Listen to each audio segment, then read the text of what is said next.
Greetings, Star Citizens, and welcome to Flight Deck. This is a weekly podcast about Star Citizen and other gamer culture topics.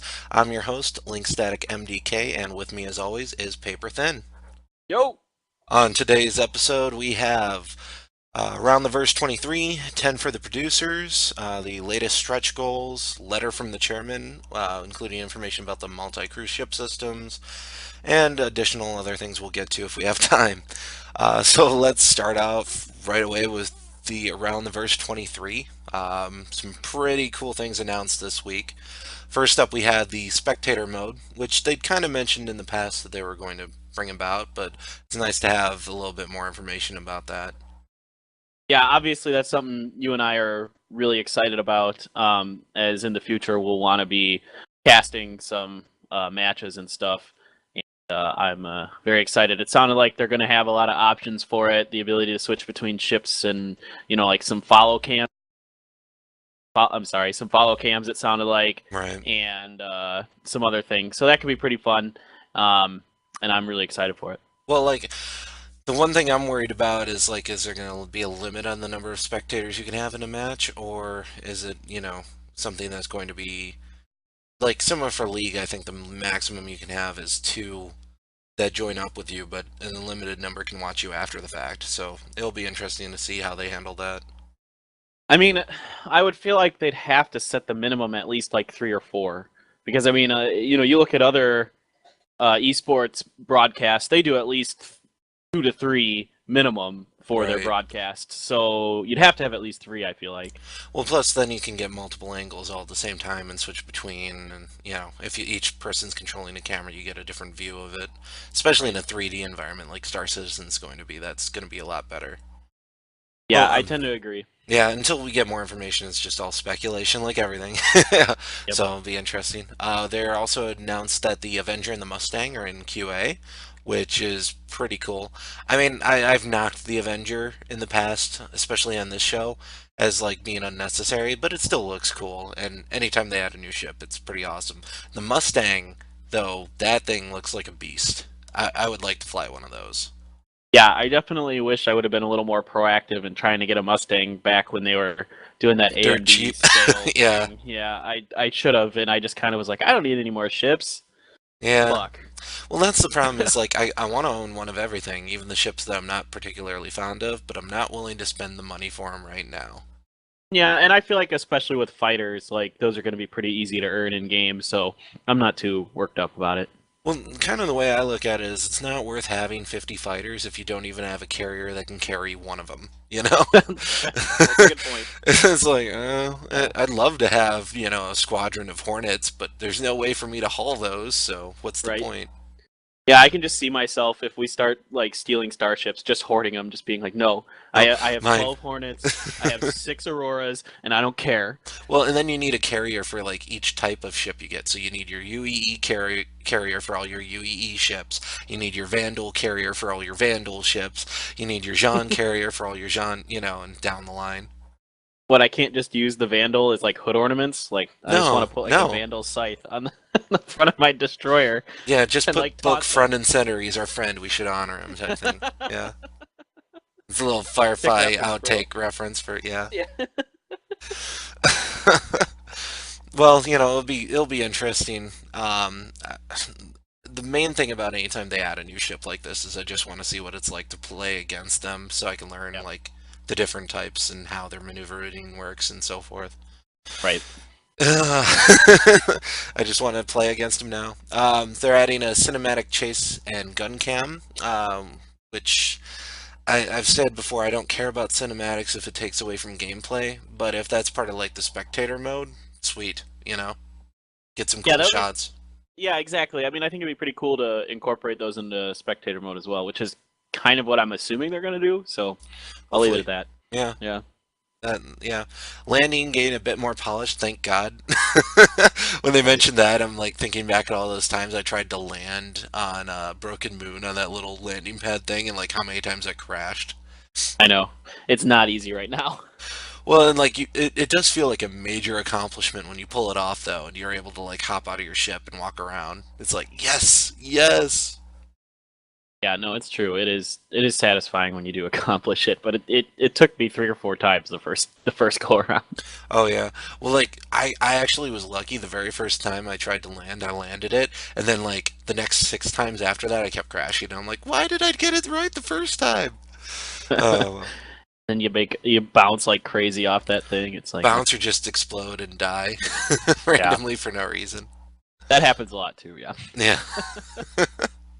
Well, and then they've got the proof of concept work on going for NPC conversations, dialogue system. Like they mentioned how they want to have it not be like your standard MMO dialogue where it's like you click one of two options. So right. that'll be interesting to see how they pull that off. I mean, there have been games which give you a variety of options with different outcomes before, but we'll see. I'm not gonna. I'll give them the benefit of the doubt for Yeah, now. For now. it's a right. It's a really tough line to walk. I mean, it sounds like for Squadron 42 especially, like what you pick is going to affect the storyline in some Mhm. way, like maybe what characters are your wingmen and what ships they're flying and that kind of business. So I kind of like that kind of stuff. I played a game a long time ago. Well, not a long time ago. I still play it now. It's on Xbox Live if anybody wants to get it. It's called Legends of the Guardian Heroes, and we just call it Guardian Heroes for short. And it's this old Japanese game for the Sega Saturn. It's like a 2D fighter, except it has 3 different planes you can fight on, and it has like 80 some odd different endings, and they all depend on like how fast you complete levels, like what options you pick after the levels. It gives you like 3 options every time or 2 options, and like which bosses you beat, or and that kind of thing. So it's a really cool game in that respect. And Well, I don't think this will be that complicated, but that game was crazy. That was such a it's weird game. it is weird, but I find it really really fun just trying to get new endings. So Yeah. Well, and then we also had the they're doing the focusing and finishing up the Avenger damage states. I know they in their video they talked about how Chris Roberts had seen the 50% damage state of the Avenger. He's like, it's not damaged enough. So that to me means that the ship's gonna look mangled by the time it, comes out to us with all the damage states. well, considering some of the videos I've seen of like 300s and Hornets still flying and Oh fighting yeah. somehow, and how damaged they are, like that makes sense for Chris I, Roberts. I've had my I've had my Hornet. Literally, it's just like that circle ring and the cockpit, and it was still flying around. So I believe it. Yeah, exactly. So It that wasn't makes sense, flying well at all. I think I had like two thrusters left at right? that You point. can barely turn. Yeah. Well, and they also got the Art Corp bartender model has been completed. They showed the outfits. I want to say a week ago. And now Yeah. the models that the bartender, is going to be. I don't think there's going to be a huge variety, but at least there'll be like 10 or so that they switch between each planet. Yeah, I just really don't care too much. It's It's an NPC. Who inconsequential. cares? Yeah, Yeah, yeah. exactly. The only ones you ever typically care for are the ones that you hire yourself, and like baby and mother and smother and etc. Yeah, exactly. Yeah. And then they had Odysseia. I think I probably butchered that, and Mariana. I'm sure I butchered that. Landing zones are in the work. So for kind of like a general background, you're going to have the persistent universe comes out, and there'll be so many systems that are available, and each of those systems will have a couple of landing zones that you can land on with your ship. So, like, let's say you're in the Terra system, for example, you can land in Terra. Maybe there's another space station you can land on that's a separate landing zone, so forth. So just to kind of jump ahead a little bit to incorporate this, they talk about this in 10 for the producers a little bit, where it sounded like they're gunning right now for each major planet to have like a big major city, and then there'll be like 3 or 4 smaller cities or other places you can go to on the planet to start out with, and then obviously the space stations and all Yeah, as that well. Yeah. yeah. Well, I think the number that they threw out there was 105 star systems, and each of those star systems will have like four landing locations that you can go to on average. Yeah. So, holy Yeah. crap, that's a lot actually. No, it is. It's. I mean, what it sounds like they want to do endgame. That's like over 400 locations minimum. That's just on planets. Well, and then there'll be people exploring like different routes in between, as well as the new planets as they become into the persistent universe and so forth. So I wonder Right. if they're going to be player named systems because they're the first ones to discover it. That'd be cool. Oh, I felt like he talked about that. I don't think planets are going to be able to be player named, but I Hmm. think like asteroids or comets might be. Okay. I feel like he said maybe. I don't know. I I vaguely remember him talking about it. I would like a jump point or something like that named after me more than a player like station or anything. You know what I mean? Yeah, Like, but those I think are temporary. Like all jump points are oh, just. I believe if I remember what Chris Roberts said was that all jump points are temporary to some extent. I mean, I no. think there are some that are just permanent, like a very Mm, few between like like major systems. the main highway hub jump point type thing. Yeah, Yeah. Oh, yeah, but we'll see. We again, all speculation. yeah. Well, it'd be cool though if they do change, because then you can constantly have a use for explorers to find new ones. So, Right. yeah. Well, and then they got they're continuing the work on the Starfarer interior and exterior. It's in the gray box stage right now for that ship, which is Yeah, big. I saw some of the yeah, Yeah. saw some of the pictures. It looks cool. I mean, it You looks like came, you a saw, you got the T-shirt. Yeah. yeah, yeah. You know, I hope Starfarer pilots enjoy it. I hope it turns out well. Hmm. Well, and then the exciting, well, at least exciting to me, and I'm sure several other people, was the five Vanduul ships have begun gray boxing. Five minimum. I'm sure way more. They've probably got a dozen. Right. But the five he mentioned were the destroyer, the Corvette was another one. They had a light fighter that they wanted in a boarding ship too. So that's only four, but I think he said five. I don't know. The destroyer will be cool. I'll take one of those. Then I don't have to save up my money for a javelin. Right. I Yeah. know. Yeah, I'm excited about that. I think there'll be quite a wide variety of Vandal ships. I think of the alien races, they'll probably get the most variety to start out with. So Mm, I can't wait to blow the shit out of them in Squadron 42. yeah. Well, and did you catch what they said about some of the ships will be put in the game before they have their interiors finished? So, like in Hmm. Squadron 42, you'll run into them, but you might not necessarily be able to capture them, which is smart, because Right. then they're at least in game and they can Yeah. take their time finishing the interiors. Yep. That's another thing they again talked about in 10 for the producers. Yeah, we just kind That of merge between. yeah. But yeah. So trying to think here. It's a good idea, and I just hope eventually that you will be able to fly them all in the persistent universe. I don't want to just have like certain ships that are just in Squadron 42. It would feel weird. You know what I mean? Well, I think they talked about everything's eventually going to be available in the persistent universe, but like starting out, that's way too much to get. The game would take forever to release if they did something like that. Oh yeah, yeah. So, you know, you might not be able to fly your Star Destroyer in X-Wing, but eventually you'll be able to Right. get one. Yeah, exactly. And that's fine. As long as they're planning on doing that, I'm fine with that. Yeah. Well, and there's so many ships that are already in the pipeline. I totally feel where they're coming from, and the fact that we'll do what we can for now, and then we'll do what we can later on. Right. Well, and the prototype procedural-based damage system is almost ready for production. So this is a new system to do damage, except for away from the damage states, because when you get to the larger ships, damage states is just going to take them forever. So makes sense. Yeah. Especially if they're going to make that then apply to fighters too, which I wonder how that's going to work and like how smart the system's going to be. And oh, this subsystem's damaged, or this is causing that excess heat, etc.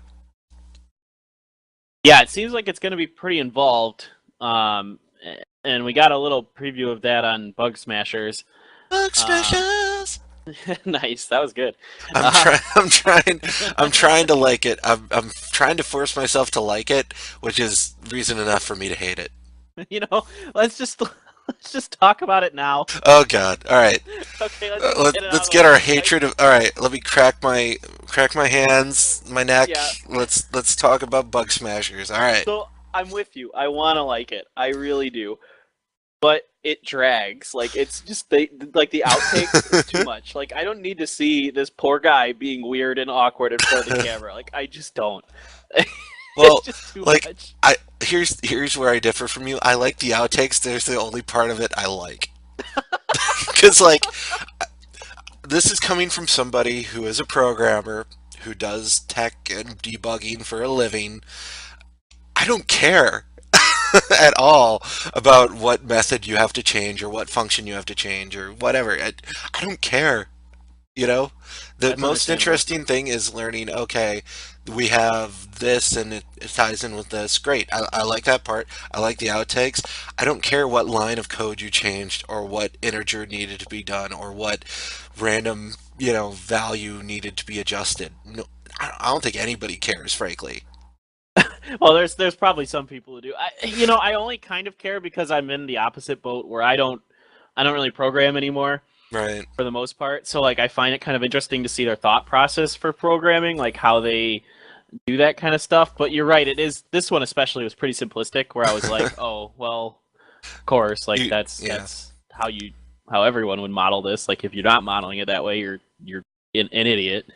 So, Well, yeah, I get what you're there's saying. always like 10 billion ways to do something in programming, and like most of them are terrible, and there's like one or two good ways. But like Right. the problem with programming is like once you see it done one way, it's hard for you to like take a step back and then go, "What about this way?" No, it already works this way. We're good. You never once you see it one way, it's hard to see it any other way. Is what I'm trying to say. Well, yeah, that kind of reminds me, like, a lot of times, like, your first impression of any topic or person will often dictate how you think about that topic or person. Like, whatever you're first exposed to, oftentimes, as humans, we're predisposed to just agree with that. You know what I mean? Which is why Luke Skywalker is awesome, and anybody who says anything otherwise is a terrible human being. Because I'm a Star Wars nerd. You're all wrong, You're and all I'm wrong right. forever. You will never be correct. I'm sorry. Okay. All right. All right, we're done with Spug Smashers. We got it out of the way. Oh, thank God. On Oh, to I feel R&D. like a huge weight has been lifted. It's all easy. It's all clear sailing from All here. clear sailing. Ooh, Yeah. ooh. All right. So the next big R&D thing. on the Yes, push-pull system for zero that's the G one. was, Uh yeah. huh. Um, Yep. so awesome. I want to see it in game. I want to use it, and I want there to be like complication to using it. Like I don't want it to be easy, but I don't want it to be insanely hard. Nobody can possibly use it. You know what I mean? Yeah, I really, if they can make it kind of like a fluid system, I'm trying to think of another game that I can relate it to. Um, almost like N plus, or where it's intuitive how to like bounce off walls and like Well, like there's do Mirror stuff like that game that. that was parkour. I think Mirror's Edge it was Mirror's called. Edge. Like Yeah. that one, I never played it, but from the sounds of it, it sounded like it was pretty straightforward and easy to maneuver. Um, Yeah. the way I look at it is I almost want zero G and the handling of pushing and pulling and all that to be as fluid as flight mechanics. Yeah, I think Mirror's Edge is a really good example. I'm glad you came up with that. I've played some Mirror's Edge. I haven't like beat the game, but I did play like a couple levels of it, and I really liked the mechanics of it. It is really fluid. It makes sense. It's intuitive, and if they can match that, I'd be extremely satisfied. Nice. Yeah, I never played it, but eh. I was You could probably get it at GameStop for like $5. It's I'm sure I could. Well, let's see. The reworking of the cover system is underway. When they did the demo, they said they had a button that you essentially push that snaps you in the cover, and they've taken that away for more of an you automatically go into cover, which I think is what that one game we were playing, Zombies, Monsters, Robots had, where you just move up to an object and you automatically go into cover behind it. yeah, and I'm a little concerned with this just because I'm afraid that it's gonna take a lot of perfection to make it so that you don't just like bump into a wall and go into cover. You know what Well, I mean? Like, you're never going to be standing like a centimeter away from a wall and not be using it for cover, though. You won't be ever looking at a wall like with your face right into it and not be in cover. So, there. well, yeah, I get what you're saying. Yeah, I don't necessarily disagree. I'm just worried that it's going to be too finicky, too touchy. Mm, That's my biggest concern with it being automatic.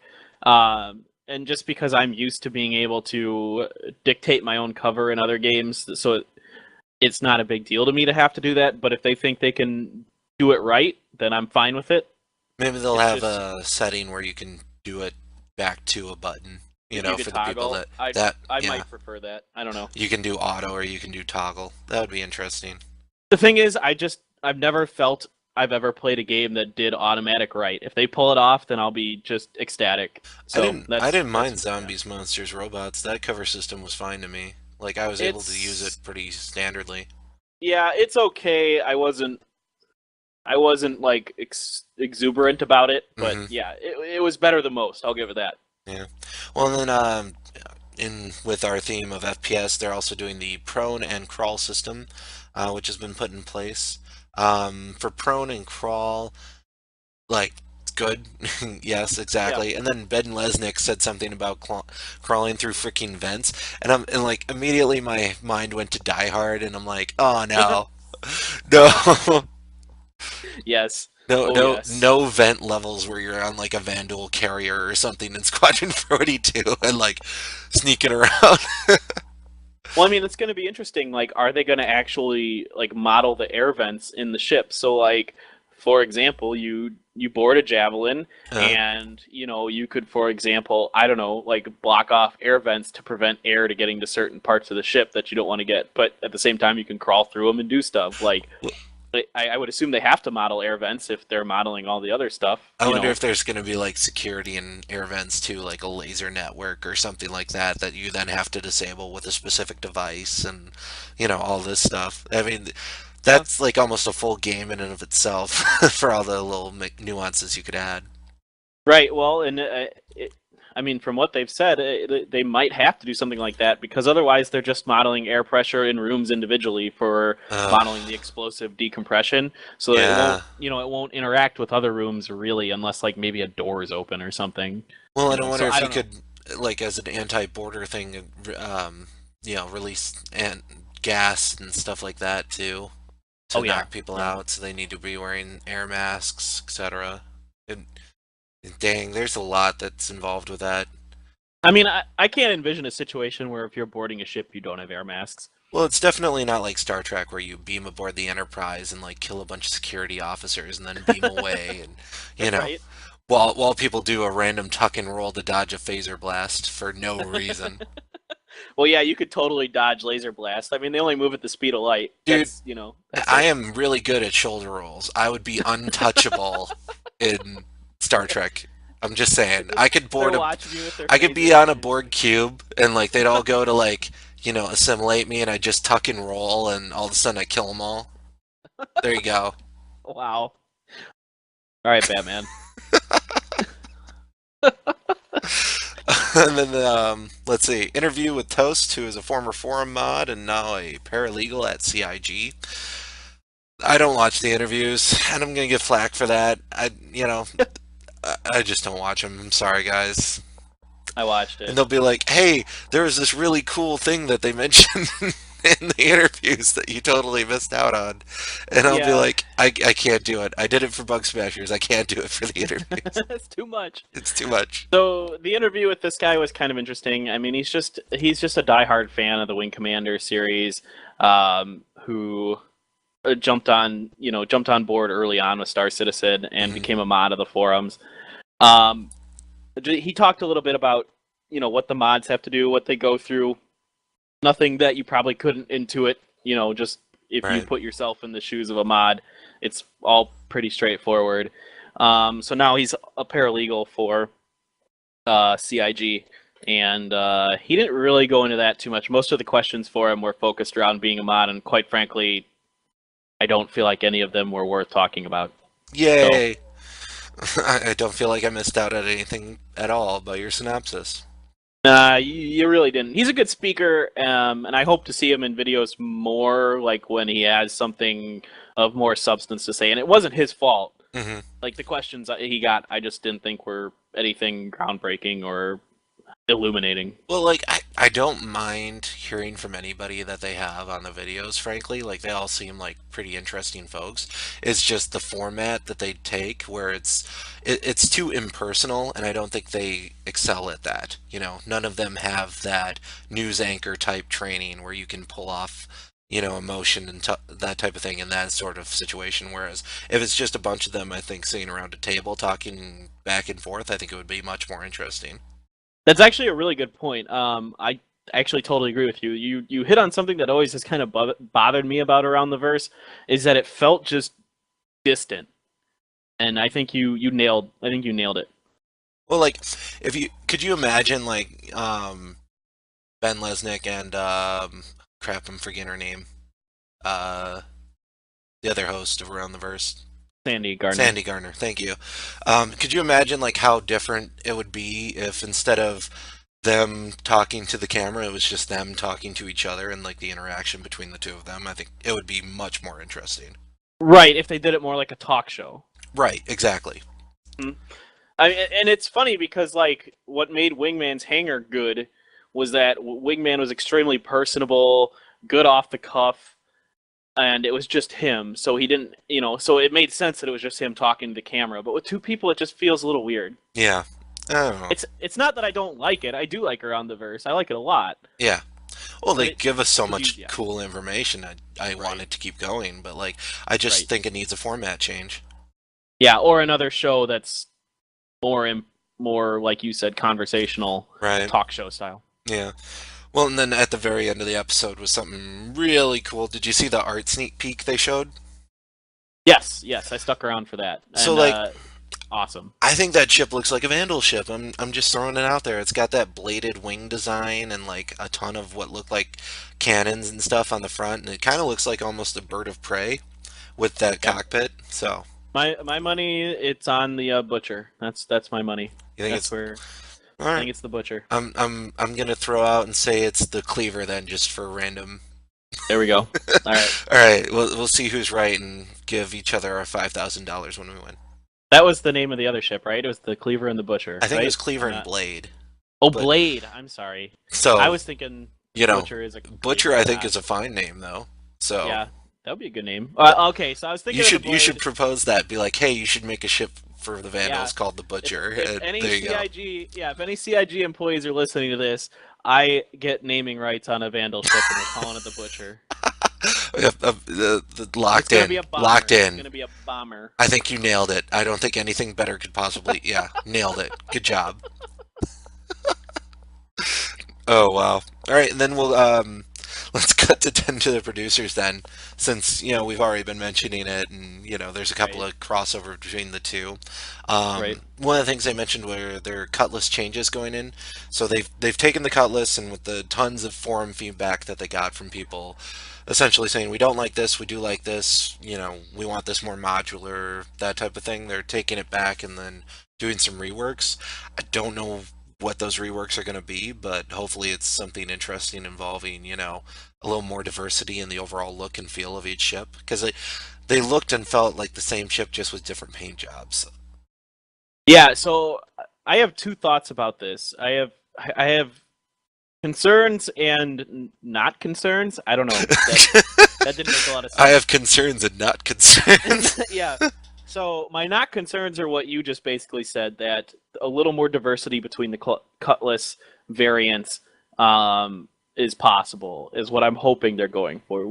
When I listen to it, and from what I've read, I'm a little concerned that they're going to make most of the Cutlasses more or less able to be the same because they'll be so modular, Right. if that makes sense. And I'm concerned about that because I don't want that. Like, I Well, want the ships to have distinct flavors. and if you think about like cars today, for example, you've got, this model car and then the next model car that comes out, it's the same general chassis, but then it's got a four-door instead of a two-door or, that type of thing. So I would like that too. It should still be the same base substructure, but there should be definite noticeable differences between the two. Right. I'm So, right there with you. yeah. And I mean, I don't care if the exterior is module and it doesn't affect like the ship components. Like, go nuts. Make your Cutlass look like a flying frickin' Empire State Building. I don't care. Like, That would it be just one hell of a module. yeah. I literally don't care what it looks like as long as the base components are more or less The different same. between the models. You know Oh, what I mean? yeah, okay. Yeah. Yeah. Yeah. Yeah. All right. So Well, anyway. yeah. Well, and then they were talking about new ways that backers can contribute, and that was kind of vague, but at the same time encouraging. It was vaguely encouraging, we'll say. I don't, I don't know. It'll be interesting. I hope they, the one thing I like about this game and the way that they're going about with their development cycle is they're directly involving the consumer in like the early stages. So when they come out with something and they get that instant consumer feedback to it, they can change it before it's set in stone, Right.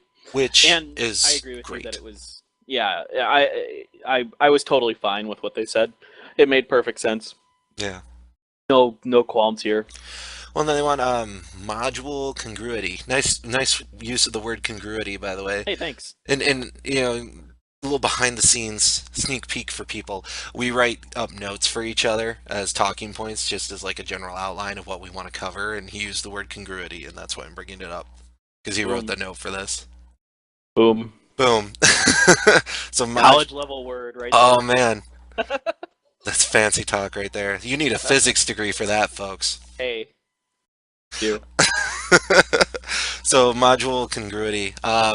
It was interesting when they were talking about that, where you can have the swapping out, and you get a lot of different parts then. And I'm I'm I'm frankly a huge fan of that because if you think about all like the standard sci-fi ships that you've seen, they're always swapping out individual components for different ones, and like they say some gobbledygook science, pseudoscience junk about why this part's better than the old one because of such and such made-up scientific fact that has no basis in reality. Um, Especially in Star Trek. Yeah. I can say that about Star Trek because I like Star Trek. I'm allowed to criticize it then. I wholeheartedly agree. Yeah, it's totally fine with me. I think it makes sense. I think it adds a lot of diversity to the game. And again, we talked about this in a previous episode Hmm. where they're going to have just an obscene amount, which I hope this happens, of different variations of different items and the complexity of the items. And it's Yeah. almost like adding like like gem slots into items in like in an MMO. Like you have a weapon and it's like two gem slots, but there are like 12 different gems you can put into it Really, what that you need have is an different infinity effects. gauntlet, and then you can put the time gem, the space gem, the reality. Yes, That that would be nice. there I you go. mean, let's be honest. The Infinity Gauntlet would be pretty nice to have. Yeah. Um, moving on. They're also adding feature cuts, additions, and density discussion. So they were talking about just essentially like what they want to see and what they want to go from here in the game, and what things are they excited about and what things they want to bring in and so forth. I mean, Right. It's this hard to talk about it because it's so vague. they were really vague about it, and it was a lot of Like, what I like to refer to as like corporate speak, where it was just kind of like, here's our grand strategic view of how we want to yeah, do this, yeah. and then they don't give us any details, Well, which is like fine.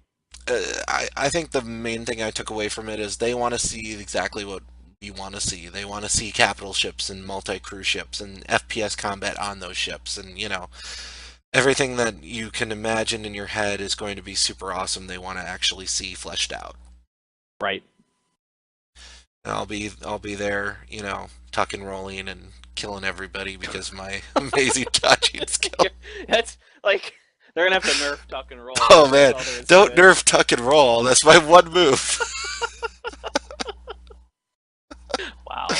Uh, well, then they got ship production pace and shortcuts. They talked about, um, that kind of Touched on it earlier. touched on it. Yeah, the thing about the 10 for producers is they were talking about a lot of stuff that we'd already talked about, and it was just kind of like, yep, yeah, yeah, makes Yeah, sense.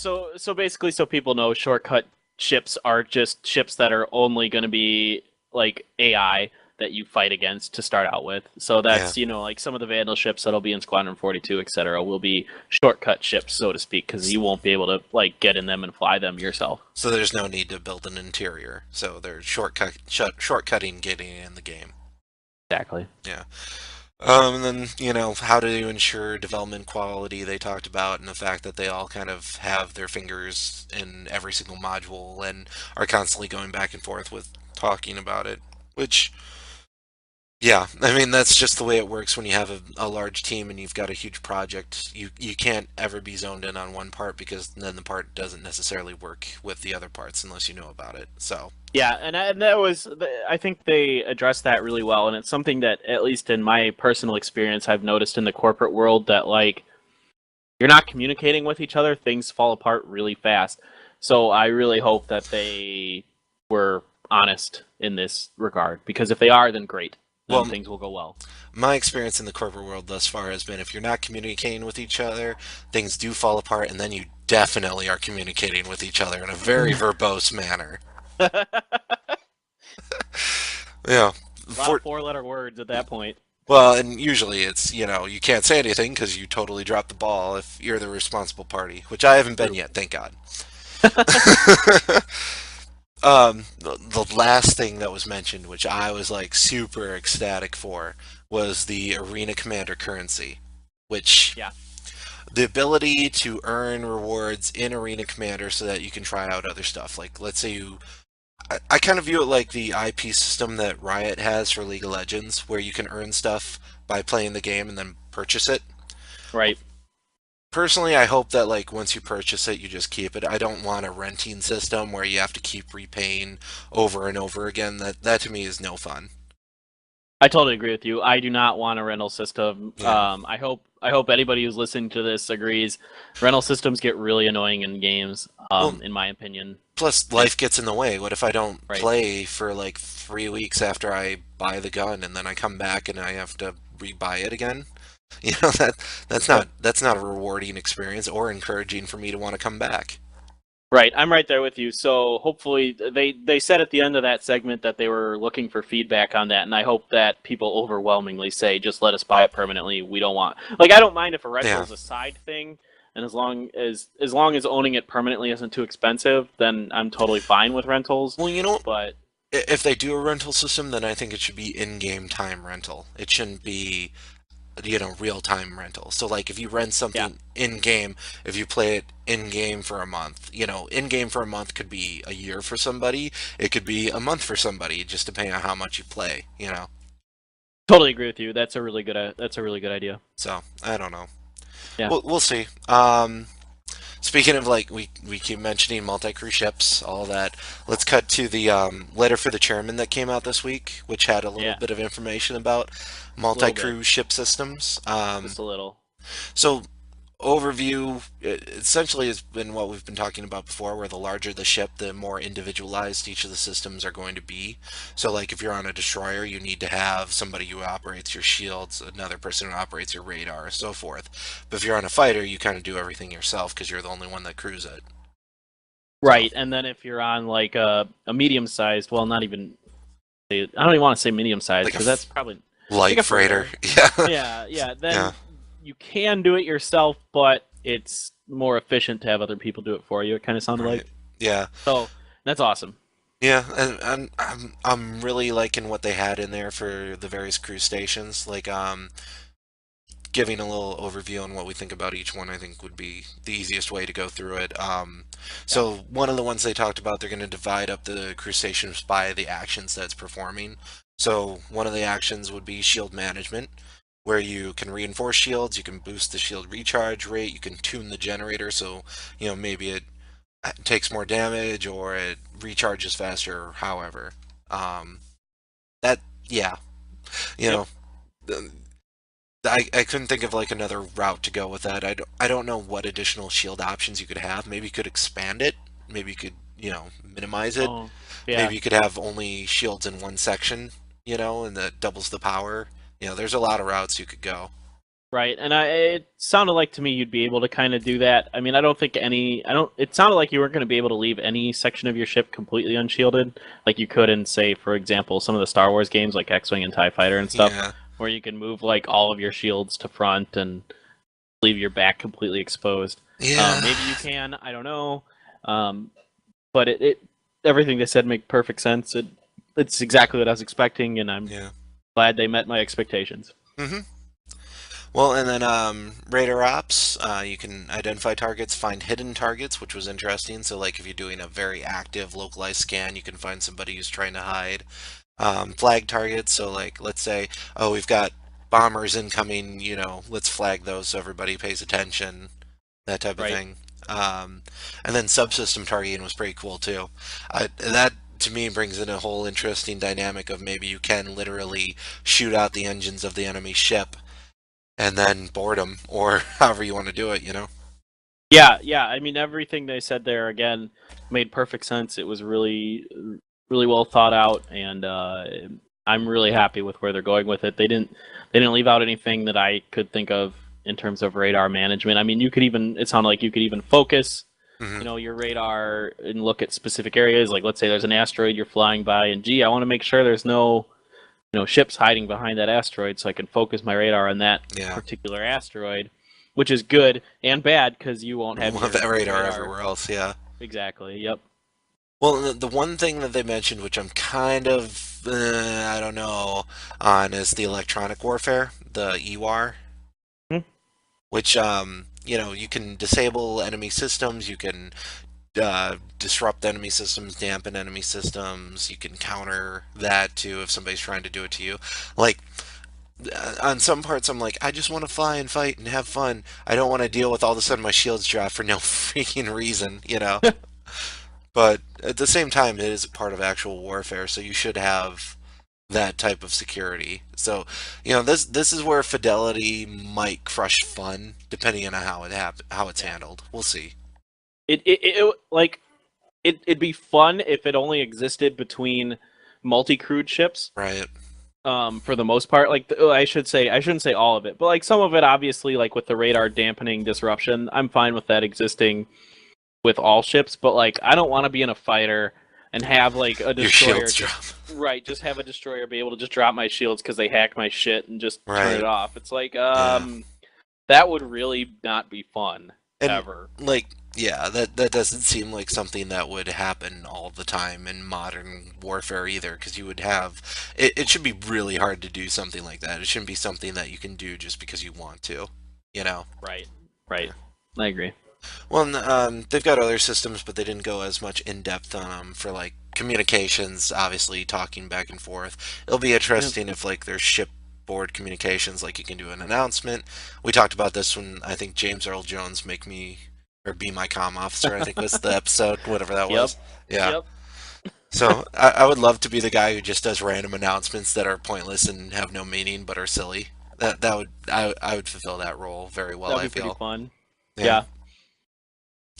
The white zone is for the loading and unloading. Yeah. Well, and then Yeah, it sounded pretty straightforward with communications. yeah, you got fuel management, so the various types of fuels they've been talking about. The Hmm? scanner, which kind of was like, isn't that the same as radar ops? I don't know. Yeah, Yeah, it I was. didn't really know. Yeah, I didn't really understand that. I don't yeah. know. They've got avionics and the CPU, so CPU management. Let's say you want your guns to be really good at tracking, that you want your sensors, so they got a little bit of an edge. You dictate where the ship's computers put most of their focus. Yep. Um, you've got power management, same general idea. You want to have stronger shields, you put more power towards them, etc. Navigation, so you've got that, helm to 118 or whatever, that guy. Yeah. So like, just to wrap all this up, they talked at the beginning of it about how they were playing a lot of a game called Artemis, which Yeah. I may or may not have talked. I think You I've did talked talk about it. about it, yeah. Yeah. I know you've So mentioned it to me several times, and I still want to play it and still haven't. I'm yeah. mad. Yeah, and so I'm really happy they're playing that because it's a really really fun game. It's a great land game to play with your friends. I highly recommend getting it. It's tremendous fun. It really helps if you have like a projector put up For the where main screen? everybody. Yeah, you have the main screen exactly, Yeah. and then every other station has their own individual laptop or computer, Hmm. and then they do their functions from there. And it basically sounds like they're taking a lot from that and then expanding on it and trying to make it, fit not only fit Star Citizen but maybe make it better too. So I was really really happy to hear that. And I'm giving her all she's got, Captain. Oh, you can't. Whenever you play that game, the amount of Star Trek quotes that come out of people's mouths is like 10 per minute. Like it's just hilarious. Should It's I? a lot of fun to play. Should we go to yellow alert, sir? Oh, they have that. Oh yeah, that's in there. Oh, That's in there I with the wonder if green, there's going to yellow, be and red red. alert. Oh, I wonder if that's going to be in Star Citizen too. Red I alert. I don't really see it mattering because there's no reason not to have your shields up all the time in Star Citizen that I can think of right now. Who knows? Maybe there's like a power consumption or whatever when you have them up. Well, there Or is, maybe you but burn more fuel with shields up than down. I don't know. that could be that would be interesting. Yeah. Well, and then there were a couple of smaller things that they came out with too. So the Cutlass should be flyable in 1.0, which is, pretty exciting. Hopefully we'll see that. Um, Yeah, that'll be cool. we'd previously mentioned how much fun we'd have with grappling hooks, and then it sounds like grappling hooks have been confirmed by Ilphonic. So Yeah, I was super happy to hear that. I That think would be they a lot just of fun. listen to our podcast and they're like, oh yeah, we should totally add that, right? We'll take credit. We'll take credit. We're like we're like the podcast that they don't put up on their like Right. weekly like here's what's coming up that Yeah. Ben Lesnick posts. Like they Right. purposely don't put our podcast up because they're like, hey, damn, these guys are way ahead of the curve. Like, We're I think it's time we give away our secret. We're actually from the future. We traveled back in time 1 week to give the podcast, and we've been doing this for like 9 years or whatever. right? It Yeah. actually turns out that like as of right now, I'm like a 20-year-old dude in college, but like 9 years from now, I'm just a lonely nerd commenting on Star Who Citizen. misses college? Oh man. Oh my god. The Uh, Also the Hornet's free this week. I Woo! have one, so not a big deal to me. But for people I that know. are like in their stupid Auroras and 300s are probably excited, so they can try Enjoy. out, what a Yeah. real good fighter feels like. So Yeah. Do it. it's fun. You should definitely do it if you haven't. That's all I'm gonna say on that. Yep. Maneuverability is amazing. Yeah. Yeah. The Gladiator is also hangar ready. That was mentioned. That Whoop whoop. sounds pretty cool. Have Can't you wait to see some videos. like I've seen the screenshots of what it looks like, and it looks like another cool ship. Like you can Yeah. definitely see the overall trend they're trying to do with like certain types of ships, like Yeah. the really fast interceptors. They try and make look like a sports car almost. The overall like space superiority fighters are a little more wider, and they have more weapon mounts, that type of thing. And then the bombers are like these floating monstrosities almost of Yeah. like the style, which is pretty cool. Yeah. Overall, I mean, I really like the direction they're going with their ships. Mm, I haven't found a ship yet that I don't like in its own respect. yeah. Well, one other thing I wanted to talk about actually was I don't know if you saw it on the website, but they had like a Congress Now emergency session where they were I talking about. I did get to read that. Yeah. So like the the article itself was kind of blah, but like the implications of what they talked about in that article, I think are very interesting. Yeah. And that being, there will be sectors of space where the UEE will not intervene or get involved in what goes on there that are within UEE space. So it won't just be like outer regions where you have to go to get into trouble. There will be spaces probably a lot closer where you can get into trouble without having to worry about it. Yeah. That's really intriguing. I mean, I found that really surprising and also kind of cool. Is that there's regions with next as close as you can be to a planet. Hmm. That the UEE can't intervene. Like these planets are technically independent. Sovereign. Right, they're sovereign, so there's a certain space next to that planet. It depends on the planet's size, and apparently they kind of made it kind of vague. They don't really Yeah. specify what that size is or anything like that. But that the UAE can't intervene, and so like they got to watch these battles that these because it sounded like it was two warring factions on one planet were Right. fighting with each other, and the UAE just can't do anything because they're within that boundary. So too bad, so sad. Yeah. That'd be fun. Which means time for us to do some smuggling. Yep, exactly. Yep. Or some anti-smuggling. Or, mercenary out for one of the sides to like kill a bunch of people or however you want to do it. There's a lot of money to be made from war, That's true. That's very true. and all I care about is money. I'm shallow like that. I have no morals. Hi, RP. Money is your moral. Yeah, yeah, it's good morals to have. It never lets you down. Well, and speaking of Awesome. speaking of Okay, go ahead. money, like that segue. Yeah, nice. Speaking of money, let's talk about the stretch goals that have recently came out. There Ah, was yeah.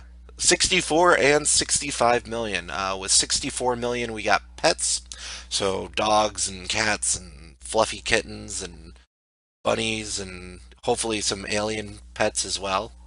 Woof woof. Yeah, neither of us are too enthused or cared. But I really could give a. I like, don't care. if it's a pet I can train to be an attack dog that I bring onto a destroyer to kill the security Oh, officers, oh yeah, then I'm fuck all for yeah. that. Yeah. But it didn't sound like that. It sounded like one of those runs around behind you and doesn't really add any functionality to the game. They just clutter up the screen. Yep. I just don't care. If they can't interact with the game, I just literally don't fucking care. I'm sorry. I'm gonna go how nuts. how dare Fuck you? pets. How Fuck dare it. you? Who cares? How dare you, sir? You take that back. I'm sorry. I can't help how I feel. Aw. Well, and then Uh, for 65 million, they're going to add more modular components, which that I actually do care about. So like, totally fine with that. more parts that you can interchange out and like min max your ship as best you can out with. I'm all for. So Right. I'm mostly fine with that. I'm trying to think of a way to put this. I don't want the game to become like a min-maxing extravaganza. And right, it's going to be hard for it to be that just because it's going to be, it's all based on skill. yeah, So, like uh, yeah. as long as there aren't I grind for 2 months to get level 14 so that I can use this item finally, I'll be fine with it. Right. Like I want there to be a chance, regardless of how small and minuscule that chance to be, for a brand new player to kill a veteran player. Right. I want that to exist in this game. I don't want it to be, oh, I've literally tricked myself out to the point where I literally don't need to move and you can't even hurt me. That's just lame. Right. And I agree with you. I don't think that'll happen. And, um, yeah, the min-maxing will probably affect other parts of the game as well, like exploration and mining and all that stuff. So, Right. it shouldn't be a huge deal. I don't think they're going to make any specific like component to, like, let's say it's like, a type of ammo that goes into a gun Right. that's going to be like so overpowered compared to the rest of the ammos that's the only ammo you need to have. I think there's going to be quite a bit of Yeah. variety and balance. So, Well, it sounded like a lot of that stuff would only be available in the persistent universe too. So let's say you want to get a modification, well, you can only get that on X right. planet, and you have to do some sort of mission to get the approval or whatever. So stuff like that I'm all for too. If it's something you invest the time in to earn, I feel like you should get it. You know what I mean? Yeah. Yeah, I agree. Yeah. So, well, and non-Star Citizen news, there's speaking of, Star Wars and Luke Skywalker being awesome from earlier, Mark Hamill is going to be on The Flash as an older version of the Trickster. So for those that are Flash nerds like myself, they remember from the original Flash TV series, Mark Hamill played the Trickster on that show back when it came out. So it sounds like he's going to be more of like a darker, grittier terrorist who's been stuck in jail for a while, is essentially how they're showing this character as. Wait, so he's already played this role before? Oh yeah, he's played the Trickster in the original Holy Flash. shit. I know you wouldn't know that because you don't care. No, that's true. But yeah, he's I'm he more of a Marvel fanboy. What can I say? he played the Trickster on the original Flash TV show, and like he would kill people, and it was very Like, reminiscent of early Joker. And you're like, whoa! Totally see why they had him do the voice of the Joker after seeing that. was So was it that Flash show that was on in the 90s? I think so. Yeah, early '90s. Oh, I watched a few episodes of that show when I was a kid, and I vaguely remember it. So that's Yeah. interesting. I mean, I'm surprised he's going back to TV at all, like, or doing any other acting that isn't Star Wars. Like, he barely does any acting as it is. Like, Well, it's kind of he's surprising. been doing voice acting for so long, and he does Right. so many voices that like I I should have don't know. specified. Yeah, Yeah. he does voice acting, but he doesn't do a lot of personal acting. Who knows? I mean, he could be one of those actors who's always doing stuff, you just don't hear about it. You know? Like, he could be one Right. of those guys where it's like, oh, he's acted in 48 plays since 2004, and you're like, whoa, you Well, I know? mean, I know he's done a couple movies. Like he was like a serial murderer in some Keanu Reeves movie in the early 2000s, and like Really? I didn't know. yeah, yeah, he's done some other stuff like randomly. But I knew he did a lot of voice acting, and I love his voice acting. I mean, Yeah. obviously, to me he is the Joker for like Will be forever. animated, yeah, for animated Batman. Like he Yeah. is the Joker. And, well, it's like But he's the yeah, guy you always compare every other Joker to. So, right. yeah. And maybe he just got a taste for live acting again with Star Wars with the new films. So Well, the thing about the Flash, and nobody will care about this except for other people that like the Flash, is a lot of those people that played characters in the original series have actually come back to this new series and are playing characters in this series too. huh. So, like, the guy who played the original Flash is the dad of the guy who's playing the Flash in this series. Oh, really? The chick who was like his partner back in the original series is coming back as like an older version of her same character. Oh, So, wow. but it's not like the same universe. It's just, them messing around with the fact that hey, we can have these people because they're still actors, and why not? As kind of an Sure. homage. I'm fine with that. That's cool. I Yeah, haven't watched any of the show, so I don't. I'm I don't. watching it just because the Flash is my favorite superhero. So, you Oh, know, okay. I like it, it. it goes to Flash, then Batman, then I don't care. Then I don't care. And all of the others are equal to me beyond that. Yeah. There you go. Yeah. Well, and then speaking of, well, he's not a hero though. He's an anti-hero. Also, unless you've been living under a rock, they were talking about the fact that there is going to be a Deadpool movie. So, and starring Ryan Reynolds, of course. Ugh. That's See, how I feel about that. I like when he was. How do I put this? I feel like Ryan Reynolds would make a good Deadpool, but I'm not sure a Deadpool movie will be a good movie. It Does does that make sense? like when they first. Okay, so let me put it this way: when they first announced him as Deadpool for what the hell was it? One of those X-Men movies. I think it was like Um, Wolverine Origins or something like Yeah, that. Yeah. Wolverine. I think it was the Wolverine Origins movie, which I never saw because I'm actually not that big of a Wolverine fan. Kill me, sue me, whatever. Um, like I was actually like, yeah, I could see that working. Like I actually like Deadpool. I know quite a bit about Deadpool. I've read a fair amount of the comics. Um, and I thought, yeah, that could work. I had liked Ryan Reynolds previously. You and I are obviously big Van Wilder fans, Yeah, which yeah, yeah. We're that but generation. yeah, so I thought, all right, Ryan Reynolds, let's do this. And then I watched like all the scenes of him in the Wolverine movie just to see it because I didn't want to see the movie itself, Uh-huh. and I threw up in my mouth. And Really, I thought it his was I don't acting know. as Wade Wilson was the best part of that movie. So it's probably good you did not see that movie That's the best because, part of that movie. like, literally, I thought that his portrayal as that character was the best part until they like uh, do that weird Weapon X stuff at the very end and like sew his mouth shut, which is complete stupid. If you're gonna have Deadpool, the whole point is he talks and rant. well, and like he's Deadpool. He regenerates. He doesn't care. He's just gonna cut his mouth off. Then it Yeah. doesn't matter. So anyway, yeah. So okay. So all that aside, if he gets the right script and he does it right, I can Hmm. see it working. Well, did you see the leaked test footage they did? Yes, and I loved it. Yeah, I I thought it thought was that was great. perfect. Yeah. So if it's like that, I almost feel like maybe they should do that style of movie instead of doing a live action. Do a motion capture CGI style movie. I'm fine with that. I'm totally fine with that. Yeah, Like, that would I probably would work better. love, I would love someone like HBO to pick up Deadpool. That would be You know, cool. someone that just is doesn't give a shit and is just gonna Mhm. let it be as awful and wonderful as Deadpool is supposed to be. Like they did with Spawn, that animated Yes, show. Yeah, yes, exactly, yeah. exactly. Well, and The that's movie was terrible. that's why I was happy when Game of Thrones came to HBO because Oh. I was a fan before all blah blah blah. I'd read. You were reading the books, I yeah. was reading the books for years before, and I was like, "Oh, this would make great if they could put them on TV," but they couldn't do it as a regular TV show because then Uh, they'd have to cut out all the sex and the violence and blah blah, and they couldn't do it as a movie because then they'd have to cut too much out. And like as soon as it was like, oh, we're gonna put it on HBO, I'm like, perfect, yep. good.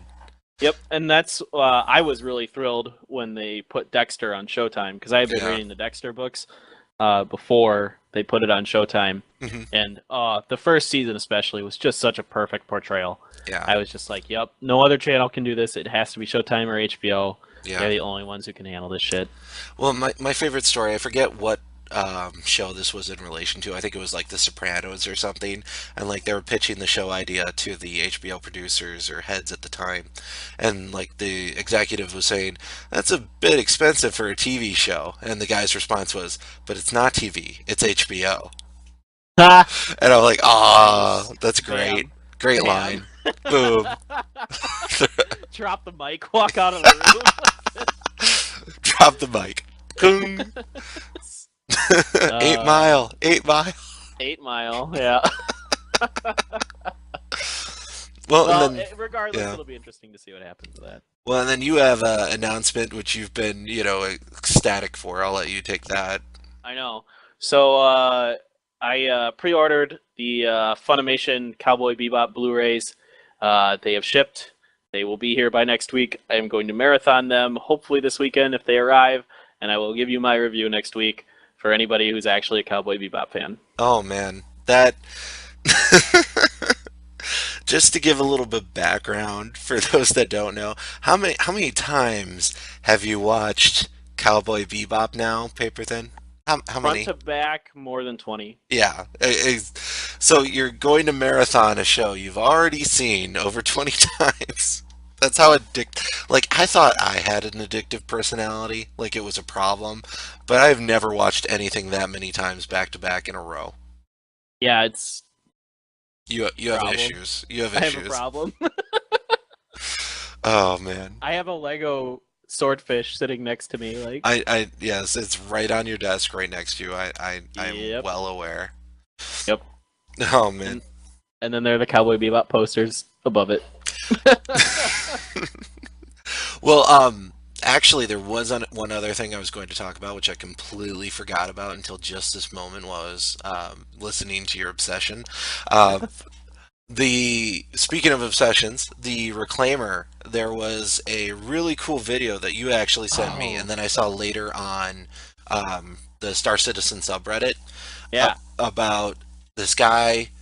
I think it was Gray Headed Gamer was his name. He posted a video of what the Reclaimer looks like in the Cry engine for the outside and like giving a sense of scale. He didn't make it himself. It was somebody else who had provided him the Cry engine model for it, and he just posted the video. And wow, it looks huge. And I'm so glad I got one and I have LTI on it. Wow. Yeah, I'm pretty jealous. That thing's huge. Yeah. They stacked like a bunch of constellations together. Yeah, like 36, I think he said, and it was about Yeah. the same dimensions externally. Um, yeah, it looks really cool.